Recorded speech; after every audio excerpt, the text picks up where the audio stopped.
it work. And that really goes back to the next point, which talks about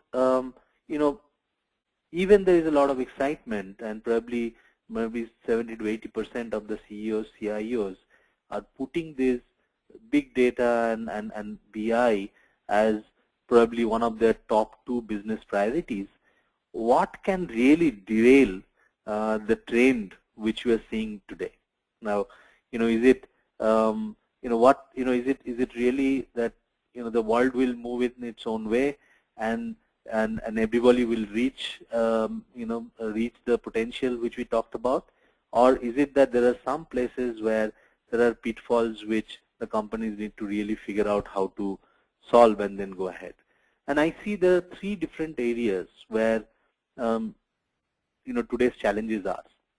One, the availability of right kind of trained resources and business savvy managers. Why I'm talking about business savvy managers is basically because if you have to make some of these analytics much more explorative and business value oriented, there has to be a lot more adoption and excitement by not only the technologists, the analysts, but also the business managers who are consuming some of these numbers or some of these strategies and then using it on a day-to-day world.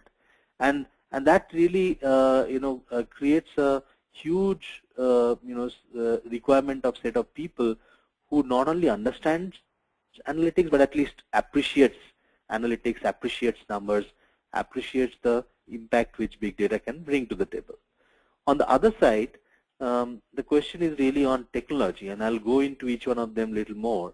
When I talk about technology, we're basically talking about, do I have the right technology for today, or is it really still changing? In today's world, it's really changing a lot. There's so much of innovation happening across the world that, on everyday basis, there is some new technologies which are coming up, and it's very difficult for any organization or any individual to really catch up with that. So it's a changing world today, and that itself creates uncertainty.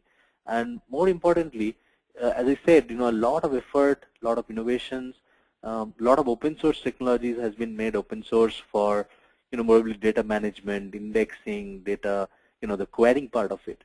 And I think as we move towards more predictive stuff, that's where probably still there are more innovations really required.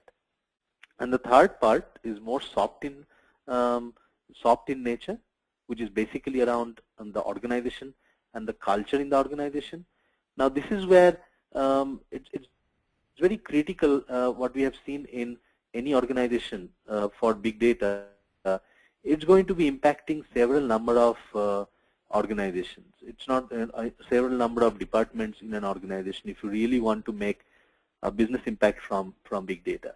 And we have seen probably conflicts rising in terms of ownership of big data projects from the technology team, from business teams like marketing, finance, and we have seen that being probably one of the major reasons why many of these big data projects of maybe 2012 and 2013 has not seen the level of potential they were expected to see. And that's one thing which is very critical for each of these organizations to create that collaborative and explorative culture inside the organization. What I'll do now is probably go a little more into the technology part as well as